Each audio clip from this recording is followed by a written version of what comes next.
అన్నగారు ఎన్టీ రామారావు గారు ఆయన దేశ రాజకీయాల్లోనే కాదు సినీ రంగంలోని ఎంతో గౌరవించేవారని కృష్ణరాజు గారు చెప్తూ ఉండేవారు. అలాగే అన్నగారు వెళ్తూ కూడా ఎంతోమంది ప్రజాప్రతినిధులను కూడా మనకి ఇచ్చి వెళ్ళారు. వారి ఫ్యామిలీలో వారి కుమారులు, వారి కూతుర్లు, వారి మనవులు అందరూ. అయితే రామారావు గారు అందరికీ రాముడుగానే తెలుసు, కృష్ణుడిగా తెలుసు.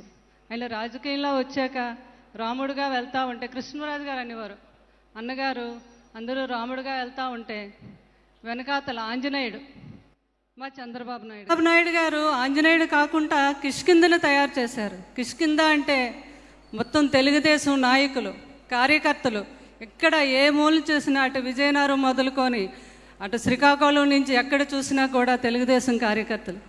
అంతటి గొప్ప వాళ్ళని తయారు చేసింది మా చంద్రబాబు నాయుడు గారు. అలాగే నేను ఒక మాట చెప్పి సెలవు తీసుకుంటున్నాను. నాకు చంద్రబాబు నాయుడు గారు అంటే చాలా అభిమానం. ఎందుకంటే ఆయనకి పర్యావరణ పరిరక్షణ అన్న ఎంతో దాని మీద ముందు చూపు. నాకు ఒక మాట గుర్తుకొస్తుంది, బాహుబలిలో ఒక మాట గుర్తుకొస్తుంది, మాహిష్మతి బాహుబలి వచ్చాడు ఊపిరి తీసుకో అని. అదే మా చంద్రబాబు నాయుడు గారు.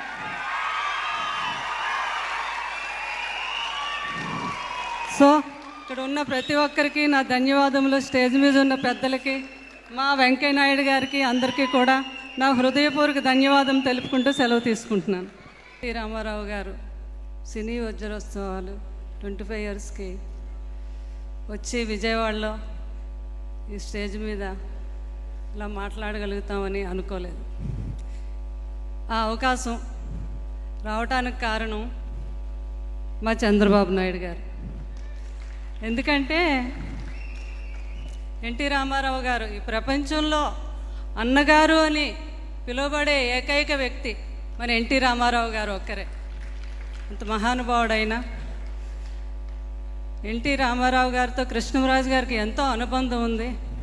అందుకనే మా జనార్దన్ గారు 10 రోజుల ముందే వచ్చి నన్ను పిలవడం జరిగింది. అంటే వారికి మనస్ఫూర్తిగా నా అభినందనలు తెలుపుతున్నాను. అంటే వారి గౌరవం కృష్ణరాజు గారికి, మీరు వస్తే కృష్ణరాజు గారు వచ్చినట్టమ్మా, అన్నగారితో ఆయనకు చాలా అనుబంధం. నిజంగా కృష్ణరాజు గారికి చాలా అనుబంధం. ఇంకా అసలు రామారావు గారి గురించి ఎంతో బాగా చెప్తూ ఉండేవారు. అందుకే నాకు బాగా తెలుసు రామారావు గారి గురించి. ఒకసారి రామారావు గారితో ఆయన భక్త కన్నప్ప సినిమా తీశారు. ఏవైనా ఇది అన్నగారికి అయితే దీని గురించి బాగా తెలుస్తుంది, ముందుగా మనం అన్నగారికి చూపించాలని కృష్ణరాజు గారు, సూర్యనారాయణ రాజు గారు అనుకొని రామారావు గారి దగ్గరికి వెళ్ళారట. ఇలా మీరు ఎలాగైనా మీకు ముందు చూపించాలనుకుంటున్నాము అంటే, తప్పకుండా బ్రదర్, మీరు అన్నీ రెడీ చేసుకోండి, నేను వస్తున్నాను అన్నారంట.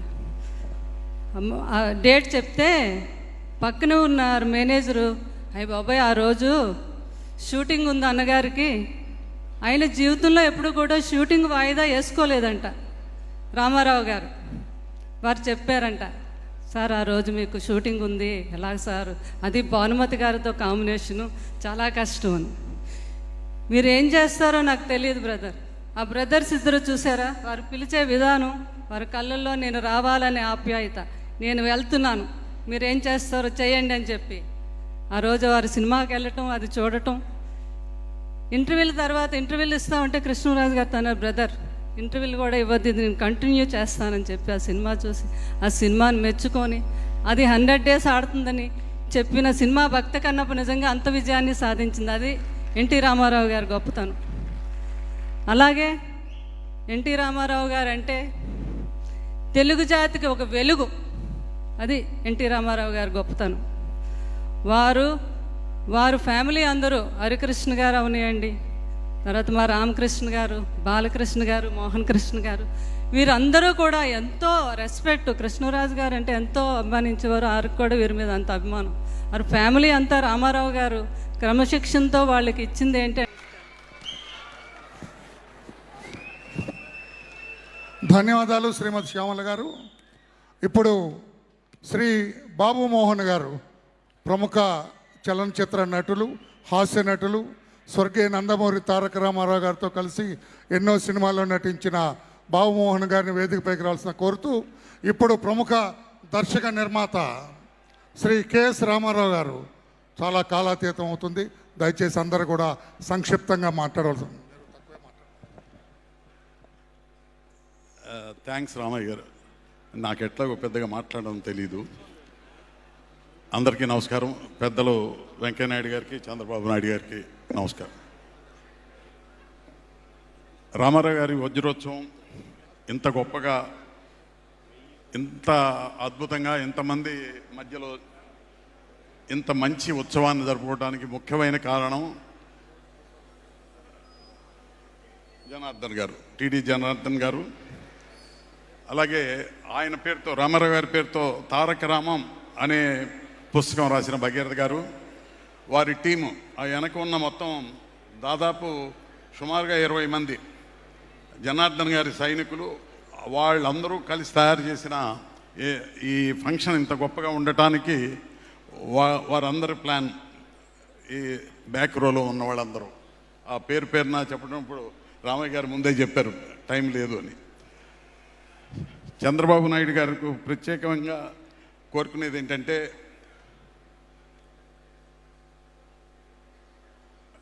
93-94 టైంలో ఫిలిం ఇండస్ట్రీ మద్రాసు నుంచి ఇంకా రాలేదు అని అందరూ అనుకునే సందర్భంలో రామారావు గారి ఆహ్వానం మేరకు అబిడ్స్లో ఉన్న రామకృష్ణబాబు గారు వీళ్ళంతా ఉన్న ఇంటికి రామారావు గారు ఆహ్వానం మీద మేమంతా మద్రాసు నుంచి సుమారుగా ఒక 25-30 మంది అబిడ్స్లో ఉన్న రామారావు గారి ఇంటికి వెళ్ళాం. ఏం బ్రదర్ ఎందుకు రాలేదు, మీరంతా మద్రాసులోనే ఎందుకు ఉంటున్నారు, మేమంతా ఇక్కడ ఉన్నాం కదా, ఇండస్ట్రీ ఎందుకు రాదు అని అడిగారు. అడిగితే ఏదో ఇక్కడున్న రాళ్ళు రప్పలు, అంటే అప్పటికి ఫిలిం నగర్ కానీ హైదరాబాద్లో ఉన్న బంజారా హిల్స్, జూబ్లీ హిల్స్ కానీ పెద్ద పెద్ద కొండలు, అవన్నీ చూసి మా అందరికీ ఏదో ఇక్కడేంటి ఇట్లా ఉంటుందంటే, మెడ్రాస్ అంతా ఫ్లాట్గా ఉంటుంది, బాగా పచ్చగా ఉంటుంది, ఇట్లా రాళ్ళు రప్పలు లేకుండా. అలాంటి ప్లేస్లో ఫిలిం ఇండస్ట్రీ రావటం, ఇక్కడ అంత గొప్పగా అభివృద్ధి చెందటం వీలవుతుందా అని అడిగినప్పుడు రామారావు గారు అన్నీ మేము చూసుకుంటాం, మీరు రండి అన్నారు. తర్వాత అనేక కారణాల చేత ఆ ప్రభుత్వం దిగిపోయింది, చంద్రబాబు నాయుడు గారు వచ్చారు. ఇదే విషయం చంద్రబాబు నాయుడు గారి దగ్గర డివిఎస్ రాజు గారు, అప్పటికి మా అందరికీ నాయకుడు, చలనచిత్ర పరిశ్రమ మద్రాసులో ఉన్న అందరికీ నాయకుడు డివిఎస్ రాజు గారు, వారితోనే మేమంతా వచ్చాం. వారు చంద్రబాబు నాయుడు గారి దగ్గరికి వెళ్ళి, ఇలా ఉందండి, మమ్మల్ని రమ్మన్నారు రామారావు గారు, మేము రావడానికి అభ్యంతరం లేదు, మాకు కావాల్సినవి చేస్తే బాగుంటుంది అంటే, మీకు ఫిలిం నగర్ ఉంది, స్టూడియోలు ఉన్నాయి, మీకు ఇంకేం కావాలి, ఏం కావాలంటే అది చేస్తామన్నప్పుడు ఫిలిం నగర్ కల్చరల్ సెంటర్ ఒకటి కావాలి అని రాజుగారు అడగటం జరిగింది. ఆయనే రాజుగారే వ్యవస్థాపక అధ్యక్షుడు దానికి, ఎఫ్ఎన్సిసి అంటారు, చాలా పాపులర్. ఇప్పటికి 31 సంవత్సరాలు అయింది. బాబు గారి చేతుల మీదుగానే శంకుస్థాపన జరిగింది, బాబు గారి చేతుల మీదుగానే ప్రారంభోత్సవం జరిగింది. ఇప్పుడు 5,600 మంది సినిమా సభ్యులు ఉన్నారు. చాలా బ్రహ్మాండమైన ఫంక్షన్లు జరుగుతూ ఉంటాయి. మిమ్మల్ని 28, 29 శని ఆదివారాల్లో ఒకరోజు అందరూ ఆహ్వానించమని నన్ను పంపారండి. దయచేసి 1 గంట సేపు మీరు మీ టైం మాకు స్పేర్ చేస్తే మేము చాలా సంతోషిస్తాం. మద్రాసు, హైదరాబాద్లో ఉన్న ఫిలిం ఇండస్ట్రీ అంతా సంతోషిస్తుంది. మీరు ముఖ్యమంత్రి అయిన తర్వాత మేమంతా మిమ్మల్ని కలవలేకపోయాం. మిమ్మల్ని ఆ ఫిలిం ఇండస్ట్రీ మధ్యలో మిమ్మల్ని చూడాలని అందరూ కోరుకుంటున్నారు. తప్పనిసరిగా మీరు కొంచెం 1 గంట సార్, మాకు కావాల్సింది శని ఆదివారాలు 1 గంట మా అందరికీ ఇస్తున్నారు, అందరి దగ్గరికి వెళ్తున్నారు, అందరికీ మంచి ఇవన్నీ చెప్తున్నారు. అవన్నీ మాకు చాలా సంతోషం. రామారావు గారు ఏదనుకున్నారో ఇందాక చెప్పారు, అందరూ పెద్దలందరూ చెప్పినవి అన్నీ, రామారావు గారు చెప్పినవి అన్నీ మీరు చేస్తున్నారు. ప్రజలందరూ చాలా హ్యాపీగా ఉన్నారు. ప్రజలందరూ ఇక్కడ ఇచ్చే రెస్పాన్సే కనబడుతుంది మీరు ఎంత గొప్పగా చేస్తున్నారో. సో దయచేసి ఫిలిం ఇండస్ట్రీ ఇక్కడ డెవలప్ అవ్వాలంటే ఇక్కడ ఫిలిం ఇన్స్టిట్యూట్స్ కావాలండి. పూనాలో ఉన్నట్లు ఖచ్చితంగా పూనా ఫిల్మ్ ఇన్స్టిట్యూట్ లాంటిది తిరుపతి, వైజాగ్, విజయవాడ 3 చోట్ల ఫిల్మ్ ఇన్స్టిట్యూట్ ఉండాలి. అక్కడ నటీనటులు, దర్శకులు తయారవుతారు, ఇతర టెక్నీషియన్స్ కూడా అక్కడ తయారవుతారు. మీరు తప్పనిసరిగా ఫిల్మ్ ఇన్స్టిట్యూట్ ఏర్పాటు చేయాలి. అలాగే film Nagar, film city Andhra Pradesh అనేది కూడా మీరు ఒక 35 ఏళ్ల క్రితం హైదరాబాద్లో ఎలా అయితే ఫిలిం నగర్ వచ్చిందో ఇక్కడ ఫిలిం సిటీ ఒకటి మీరు ఏర్పాటు చేస్తే ఖచ్చితంగా ఇక్కడ కూడా ఫిలిం ఇండస్ట్రీ బాగా డెవలప్ అవుతుంది. ఖచ్చితంగా మీరు మా ఫిలిం ఇండస్ట్రీ మధ్యలో ఫిలిం పర్సనాలిటీస్ మధ్యలో ఈ రామారావు గారు, ఎందుకంటే ఫిలిం ఇండస్ట్రీకి ఆయన దేవుడే, ప్రజలకి ఆయన దేవుడే. సో ఆయన లేని ఆ ఫిలిం పర్సనాలిటీల మధ్యలో జరిగిన ఫంక్షను మాకు ఇంతమంది సాధారణమైన ప్రేక్షకులు, ఆయన అభిమానించే ప్రేక్షకుల మధ్య మేము అతి కొద్ది మంది సినిమా వాళ్ళు ఉన్నామంటే మాకే కొంచెం ఇబ్బందిగా ఉందండి. మీరు ఇక్కడ సినిమా ఇండస్ట్రీ అభివృద్ధి చేస్తే ఇలాంటి ఫంక్షన్లన్నీ సినిమా వాళ్ళ మధ్యలో కూడా జరుగుతాయి అని, దానికి మీ సహకారం కావాలని మనస్ఫూర్తిగా కోరుకుంటూ, జనార్దన్ గారు చాలా అద్భుతంగా మాట్లాడారు. మీరు టీడీ జనార్దన్ గారు, మీరు చెప్పిన అన్నీ అనుసరిస్తే చాలా గొప్పగా ఉంటుంది. అలాగే భగీరథ గారు, తారక రామం అనే పుస్తకం డెఫినెట్గా చాలా పాపులర్ అవుతుంది. చాలా గొప్పగా రాశారు భగీరథ గారు, చాలా సీనియర్ జర్నలిస్ట్ ఆయన. అందరికీ నమస్కారం అండి. రామయ్య గారు, నేను త్వరగానే ముగించాను. Thank you. ధన్యవాదాలు.